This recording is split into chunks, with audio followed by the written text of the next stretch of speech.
ओम साई राम।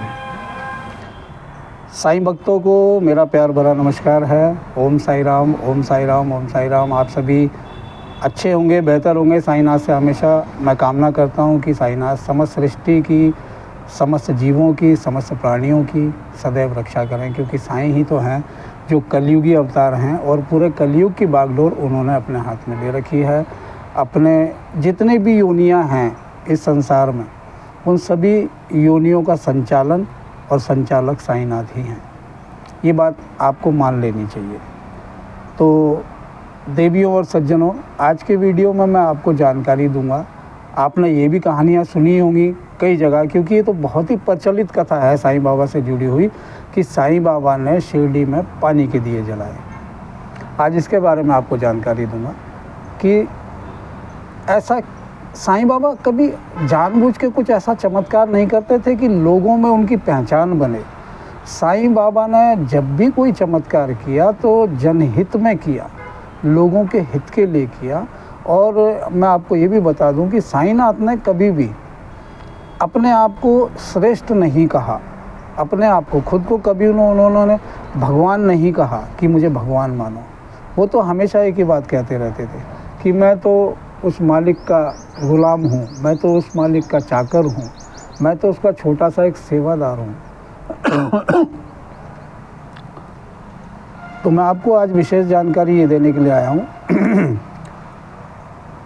कि बाबा ने पानी के दिए इसलिए नहीं जलाए थे कि वो संसार में प्रचलित हो सकें, लोग उनके चमत्कार से अचंभित हो जाएं, या लोगों का खिंचाव साईं बाबा की तरफ हो कि बाबा को तो मैजिक आता है, बाबा ने पानी से दिए जला दिए।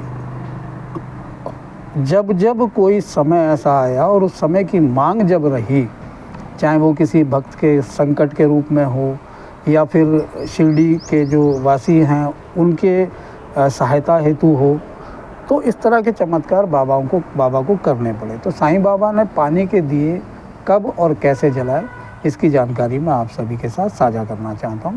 पर जानकारी देने से पहले फिर से मैं आप सभी से अनुरोध करूंगा कि मेरे वीडियो को पूरा देखा कीजिए। वीडियो पूरा देखेंगे तो आपको बहुत सारी जानकारियां साईं बाबा के रूप में, साईं बाबा के बारे में विस्तृत से जानकारियां मिलेंगी, बहुत आसानी से, सहजता से, सरलता से, जो आपको समझ में आ सके।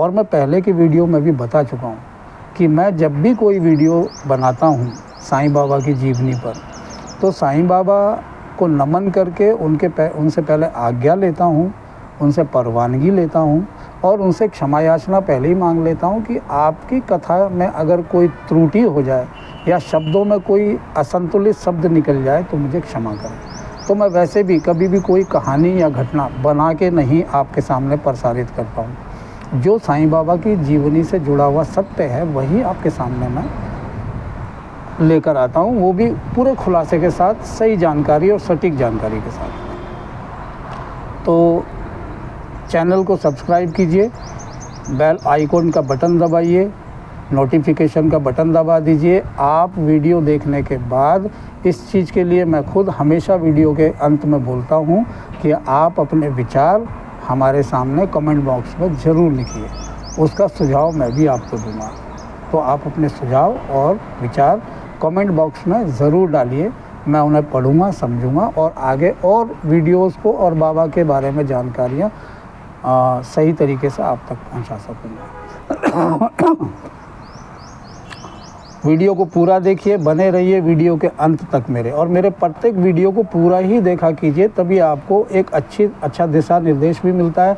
देखिए, किसी भी वक्ता के शुरुआत के कुछ बोल सुन के आप वीडियो को बंद कर दें तो उसका कोई अर्थ नहीं है। वो अर्थ तभी निकलेगा जब आप वीडियो पूरा सुनें और पूरा देखें, तब आपको उसमें से कुछ तो मिलेगा ही, प्राप्त ही होगा, आपका नुकसान नहीं होगा।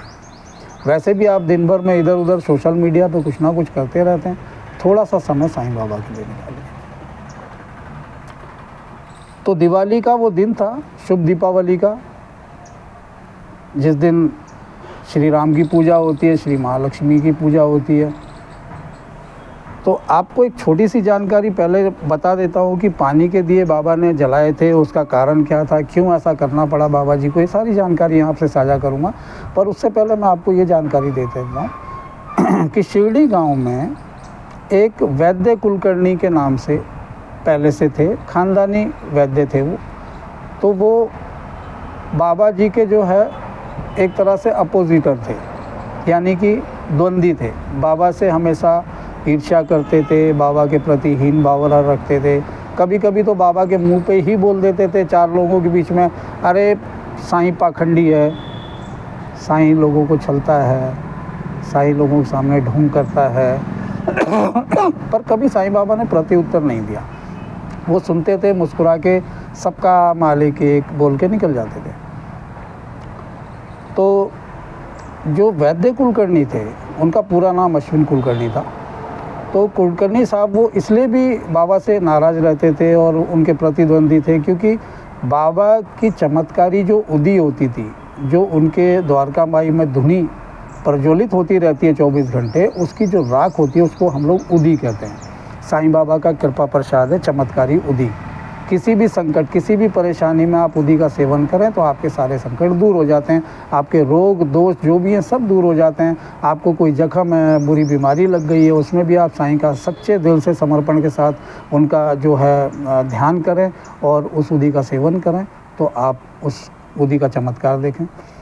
तो जहाँ बाबा की उदी से लोगों की बीमारियां दूर हो जाती थी, तो ऐसे में क्या हुआ कि वैद्य कुलकर्णी के पास जो है जो पेशेंट होते थे, जो बीमार आते थे बाहर गांव से, दूसरे गांव से चलकर, या उस गांव के भी, शिरडी के भी, वो उनकी मात्रा कम होने लगी, जिससे ये बातें काफ़ी खल गई थी। किनको? वैद्य कुलकर्णी को। तो वैद्य कुलकर्णी हमेशा साईं बाबा का बुरा ही सोचते थे, किसी तरह तो ये शिरडी सोल के चला जाए, मेरी दुकान पहले की तरह अच्छी चल जाए। पर साईं बाबा अंतर्यामी थे, साईं बाबा भी इस बात को बहुत जानते थे अच्छे से। कई बार साईं बाबा अपने द्वारका माई में आए हुए किसी भी रोगी को खुद बोलते थे कि तुम एक काम करो, वैद्य कुलकर्णी के पास जाओ, वो एक पहुँचे हुए कुलकर्णी हैं, उनके पिताजी भी एक अच्छे वैद्य रहे और उन्हें जड़ी बूटियों के बारे में बहुत ज्ञान है, तो आप वहाँ चले जाओ। तो बाबा खुद भी होकर अपने किसी भी भक्त को, या जो बीमारी में अवस्था में आता था, उसे वो वैद्य कुलकर्णी के घर भेजते थे, जो शिरडी में ही रहते थे। पर वही है ना कि एक मस्तिष्क से जब आदमी कोई बीमार हो जाता है, बुद्धि से बीमार हो जाता है, उसके दिमाग में, उसका दिमाग, उसका भेजा, उसकी सोच ही बीमार हो गई है, तो उसका इलाज बड़ा मुश्किल हो जाता है। तो बाबा कहते थे कि श्रद्धा सबूरी, मतलब सब्र करो, तुम सब्र करो, घाई मत करो। बहुत लोगों को देखा होगा ना आपने कि उनके अंदर हर चीज़ की जल्दबाजी बहुत होती है, वो चाहते कि कल क्यों, आज ही होना चाहिए। और साईं बाबा कहते थे सब्र करो, समय आने दो, उचित समय आएगा तो आपके लिए उचित समय अपने आप बनेगा, और जो आपकी जीवन में कमियां हैं या जो आप चाहते हैं, जो अपेक्षाएं हैं, वो पूरी ज़रूर होंगी, पर सब्र करो। तो वो हमेशा वैद्य कुलकर्णी चाहते थे कि साईं बाबा शिरडी से चले जाएं और फिर से जो है जितने पेशेंट और बीमार आते हैं बाहर से या गांव के भी, मेरी दुकान अच्छी चले, क्योंकि साईं बाबा के आने से मेरा काम हल्का हो गया। ऐसी सोच थी उनकी। थोड़ी सी तबीयत ख़राब है मेरी, खांसी हो गई है, मैं माफ़ी चाहता हूँ, बीच बीच में मुझे थोड़ी खांसी आ रही है। तो ऐसे में क्या हुआ कि हर दीपावली पे जितने भी, पहले गांव देहातों में कैसा छोटी छोटी वो राशन की दुकानें होती थी, 2-4 दुकानें पूरे गांव में हुआ करती थी। अब राशन और किराना तो रखते ही थे दुकानदार, तो तेल भी रखते थे। तो हर दीपावली पे साईं बाबा जो है, जैसे साईं बाबा का तो हमेशा से रहा, पहले से ही रहा कि उनके जीवन का सार रहा कि 5 घरों से भिक्षा मांगना। तो इसी तरह क्या होता था कि दीपावली पे जो भी दुकानदार शिरडी के थे, उनसे वो तेल लेके आते थे, एक डब्बा लेके जाते थे, उसमें थोड़ा थोड़ा तेल सभी दुकानदारों से लेके आते थे, और द्वारका माई में जितने मिट्टी के दिए लगाए जाते थे, उन दियों में वो तेल डाल के और दीप प्रज्वलित होते थे दीपावली के संध्या के समय पे। उस दिन क्या हुआ, दीपावली थी और एक लक्ष्मी, जिनका चर्चा मैं आगे विस्तृत जानकारी लक्ष्मी के बारे में दूंगा, जो बाबा के सानिध्य में रहती थी, एक 11-12 साल की बच्ची थी। तो वो बालिका हमेशा साईं बाबा की शरण में आती थी, उनकी सेवा करती थी और द्वारका माई में आके बाबा से बहुत सारी बातें साझा करती थी। शिरडी में कौन क्या कर रहा है ये सब जानकारियाँ बाबा को देती थी। हालांकि बाबा अंतर्यामी थी, उनसे कुछ छुपा नहीं था, सब जानते थे। लेकिन उसकी नटखट बातों से बाबा भी बहुत आकर्षित होते थे और बड़े प्रसन्न होते थे।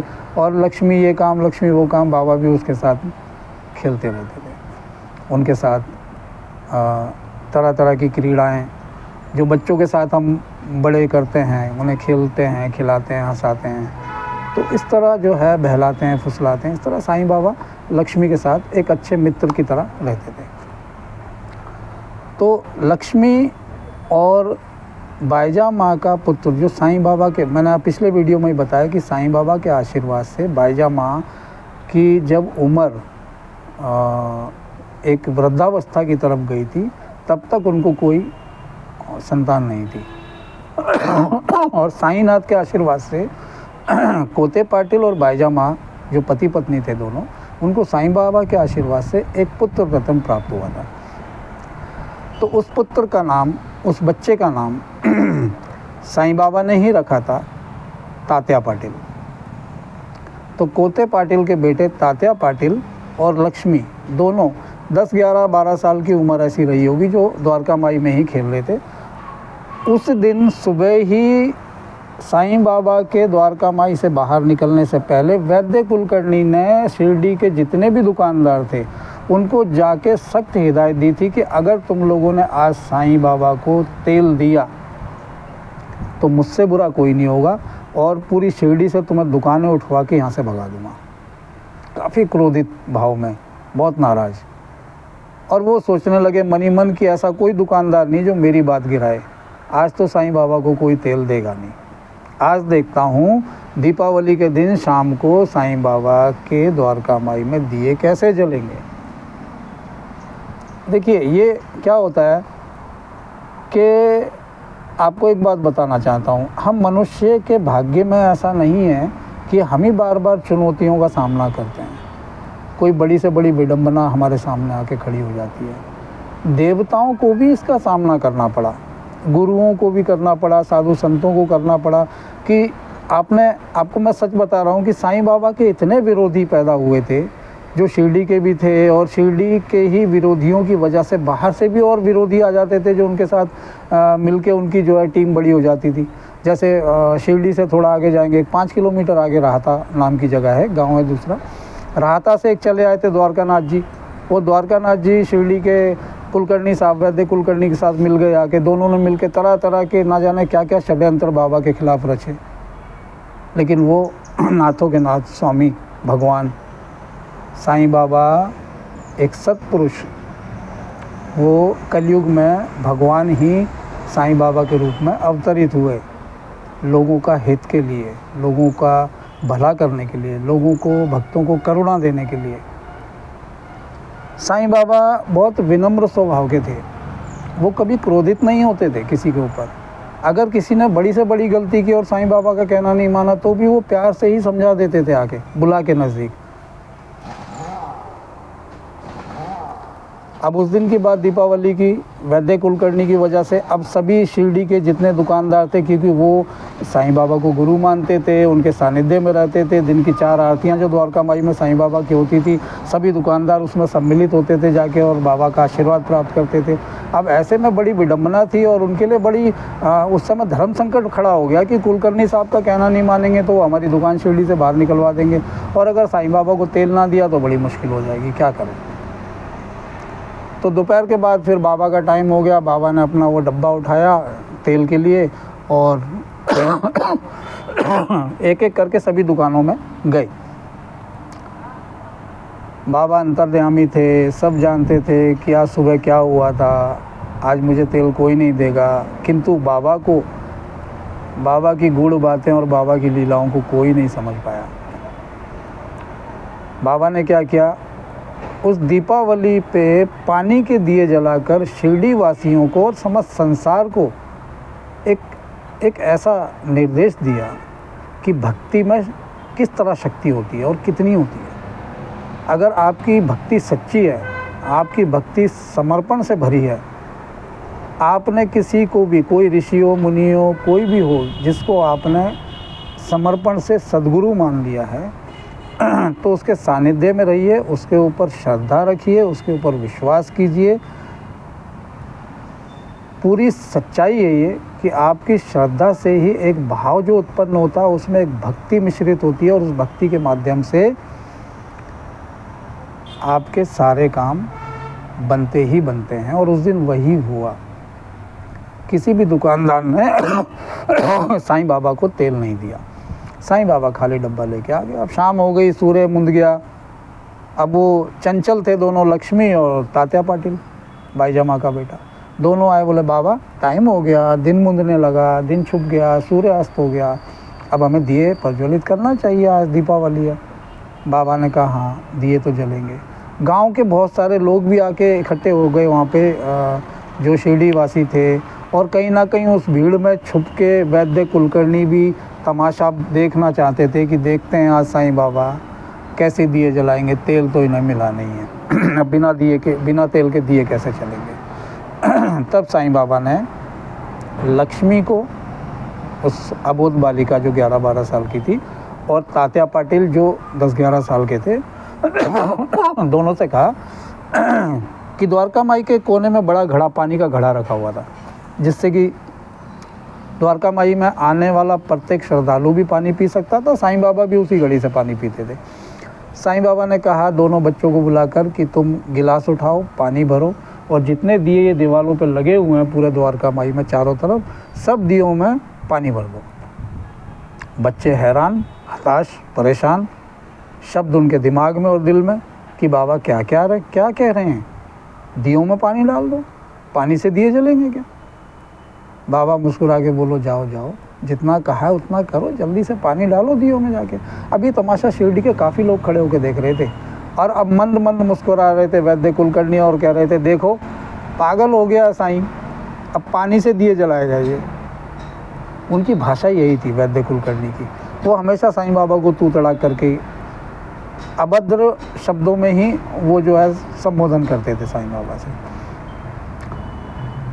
हालांकि ये बात अलग है, इसकी जानकारी में आने वाले अभी टाइम लगेगा, क्योंकि आगे वीडियो में बताऊंगा कि वैद्य कुलकर्णी भी साईं बाबा के एक दिन एक पवित्र सच्ची आत्मा के रूप में उनके भक्त बने थे, और बाबा के चरणों में समर्पण किया था उन्होंने।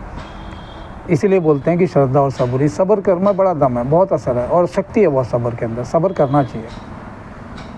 तो बाबा ने जो है सभी दियों में पानी भरवा दिया और श्री हरि का आंखें बंद करके नाम स्मरण किया।